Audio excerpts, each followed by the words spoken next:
na niveau na biso awa ya province tomonaki na zandu batu nyonso babandaki kolela ndenge nini baloso emati, ndenge nini fufu ya masangu emati, sima na biso kolela epai ya bakonzi batalela biso likambo loso fufu masangu ekita eumelaki te. Tomoni gouverneur abimisi mobeko ya kobimisa bataxe nyonso ya niveau provincial concernant biloko oyo biso toliaka.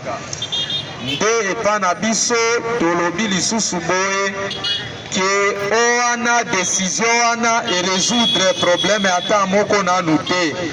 Vrai problème eza ke gouverneur akende au fond ya problème, instruire ministre ya justice, ministre ya justice akatande bilanga, parce que tomoni na ba province mususu ba gouvernement provincial nde bazosala bilanga, bakati bilanga wana ekosunga ke population biloko ekoma ebele loso fufu pe biloko nyonso ekita. Kozwa kaka décision ya kosuspendre taxe epa na biso tomoni eresoudre nano problème ata moko. Donc samedi bilanga ezala slogan te, mais ezala nde eloko oyo ke bilanga ya solo ya niveau provincial esalema po biloko ekita. Tokanisi mokonzi ya province ya koyoka yango, mais tokosenga kaka asalela po kimia pe biloko ekita. Toke lisusu ko remercier ba Léopard na biso équipe nationale parce que 52 ans toke na match na équipe ya makasi lokola Portugal pe tobimi un but partout. Na kati pe wana tata mokonzi ye moko azalaki sur place alobi akendeki kopesa bango lupemba po ba Léopard ba gagner match. Malheureusement ata ba gagner te tobimi match nul, mais tata mokonzi Félix Antoine Tshisekedi Tshilombo azangaki te kosolola na bakongole oyo baza kuna. Tata mokonzi ya mboka ayebisaki bakongole biso nyonso bakongole tosepela na kozala kongole, epuis biso toza lisusu bato ya soni te.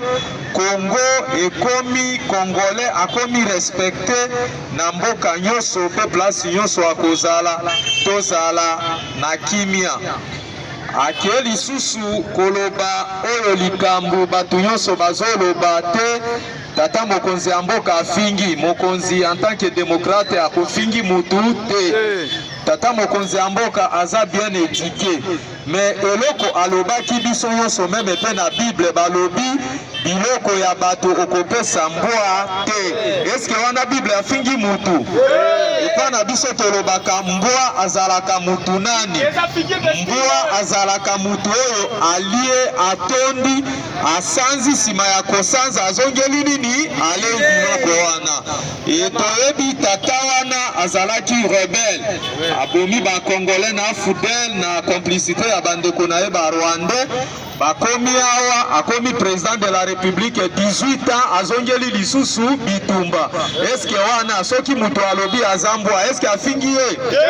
Mutu afingi ete eza figure de style.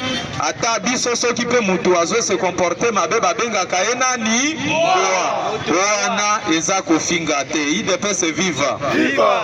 Toke lisusu ko continuer koloba concernant makambo oyo Senko toyoki Église catholique balobi bango baboyi révision ya constitution. Sikoyo biso tomoni révision ya constitution, na constitution toza nango ata disposition moko te bapesi pouvoir na Senko soit Église catholique baboya soit bandima révision ya constitution. Église catholique toyebi musala na bango baza basali ya Nzambe, musala na bango eza kote ya biso bana ya Nzambe tokota na lola. Eba Senko eza parti politique ete me tozokamwa bango moko Senko Abbé Chole na Monseigneur Fridolin Ambongo bamikomisi batie catholique lokola parti politique. Ata biso bandimi nyonso ya catholique tokosepela na eloko wana te parce que bango bazwaka ba financement bazwaka bambongo mais biso peuple tozobika kaka mpona mboka oyo. Bango nyonso ba évêque baza na bandako na bango na poto, baza na ba chambre na bango na Rome, soki likambo ebimi bakokende kuna. Mais biso toza na mboka mosusu te tokozala kaka awa. De eza décision ya mutu te, eza décision ya population de balobi ke lokola tomoni eloko oyo ezotambola malamu te ebongi tosala nini.